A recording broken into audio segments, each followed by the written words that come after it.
A very good evening to one and all. At the outset, I would like to thank the organizers for having me here. Today, I'm going to discuss two important papers, and both the papers have relevance in management of triple negative breast cancer. The first one is a randomized phase 3 trial that looked at the efficacy of platinum based chemotherapy versus capecitabine in the adjuvant setting. We all know that around 40% of TNBCs achieved pathological complete response to anthracycline and taxane based chemotherapy. And patients who have a residual disease post neoadjuvant chemotherapy have a poor outcome, as shown here in this graph with the red line. And the patients who achieve pathological complete response, they have a significantly better outcome. Various preclinical models have also shown that basal subtype of triple negative breast cancer is sensitive to cisplatin. As per the CREATEX study, the use of adjuvant capecitabine in patients with residual disease has shown improved outcome compared to the observation. On this basis, this ECOG-ECRIN trial was designed, wherein it was hypothesized that invasive disease-free survival would be better with the use of platinum-based chemotherapy compared to capecitabine in basal subtypes of TNBCs. Patient with stage 2 and stage 3 disease, those who were treated with neoadjuvant therapy and had at least one or more than 1 centimeter of residual disease in the breast, as well as any nodal status, were randomized into platinum based therapy and capecitabine. The observation arm was dropped after inclusion of 5 patients. This trial has a complex statistical design. There were in all 775 patients were planned to be accrued, but because of various interim analysis that was planned in and inbuilt in the study, after the fifth interim analysis, it was found that this trial would be unable to show either non-inferiority or superiority of platinum arm compared to the capecitabine arm, and therefore the DSMSC recommended to stop the trial. The trial stopped after inclusion of 410 patients. These are the results. After a median follow-up of 20 months, the 3-year invasive disease-free survival was lower in the platinum arm compared to the capecitabine arm. And as you can see here clearly, that the outcome of basal subtypes was inferior compared to the non-basal subtype. So the results of this ECOG-ECRIN trial were counterintuitive to what was expected, and there could be many reasons for it. The most important being the patient population that was accrued in this trial compared to the CREATEX. There was significantly more high-risk patient population in the ECOG-ECRIN trial compared to the CREATEX. The number of chemotherapy cycles are also different, and the median time to start adjuvant chemotherapy was longer in the ECOG-ECRIN trial compared to the CREATEX trial. So take home message from this trial is that triple negative breast cancer is an heterogeneous disease. It has differential response to various chemotherapeutic agents compared as per the molecular subtype. As per the GChem trial, the capecitabine is found to be more effective in non-basal subtype compared to the basal subtype. Therefore, the prior exposure to chemotherapy would have led to the selection of resistant clone, and therefore the platinum agents which have shown to be effective in the neoadjuvant setting did not show an improved outcome in the adjuvant setting in the ECOG-ECRIN trial. Therefore, as of today, capecitabine remains the adjuvant treatment of choice. The second study was conducted in India and it was led by Dr. Sudeep Gupta.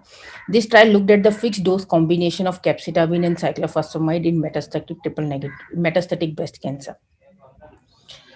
The capecitabine is a prodrug that gets converted into an active metabolite 5-FU by the enzyme thymidine phosphorylase.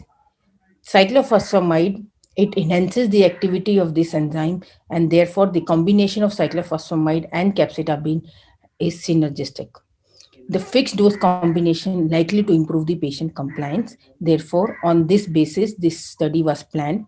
It was a prospective, adaptive, randomized, and open label study that was conducted at 15 centers across India. The study was conducted in 2 parts. Part 1 looked at the multiple dose pharmacokinetic and optimal dose of fixed dose combination, and these were the 3 dose combination that was analyzed in this study.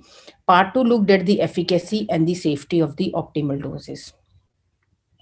Metastatic breast cancer patients who were progressed on prior anthracycline and taxane-based chemotherapy and who were between 18 to 65 years of age were enrolled into this trial. Patients who received more than one lines of chemotherapy in metastatic setting were excluded, and also the patient who received capecitabine within last 12 months uh, as a part of their adjuvant treatment were also excluded from this trial. The primary endpoint was best overall response rate. It was defined as proportion of patients who achieved complete response or partial response to this therapy. The secondary endpoint was disease control rate, defined as the proportion of patients with CR, PR, and stable disease. The efficacy evaluation was done after third and the sixth cycles of chemotherapy. These were the main results. The modified intention of treat population was defined as the patient who received one or more dose of the therapy and who had response evaluation which was done after three or more cycles of chemotherapy.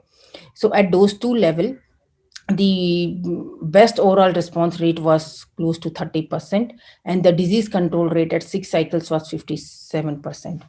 The additional analysis was done, that was done after inclusion of patients that were a part of phase 1 of the study, and when those patients were added to the phase 2, those that group constituted the additional analysis, and as in that, the disease control rate at 6 months was 48%. Similarly, the figures for best oral response rate and the disease control rate after 3 and 6 cycles were comparable in the dose 3 at dose 3 level, but they were slightly less as compared to the dose 2 level.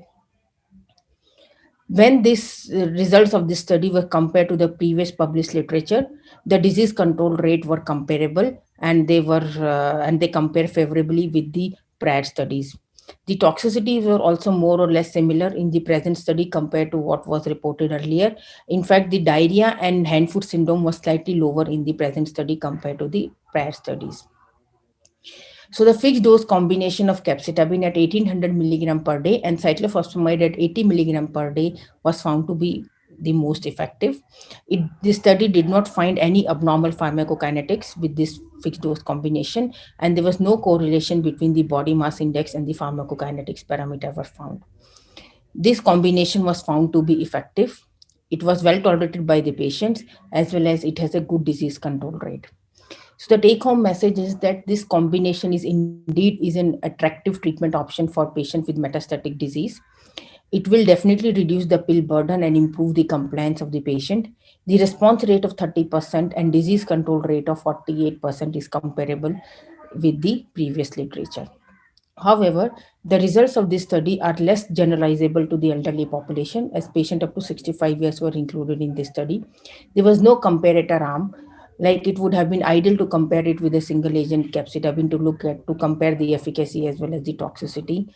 And we do not know how this combination behave differently as per the three different main subtypes of breast cancer.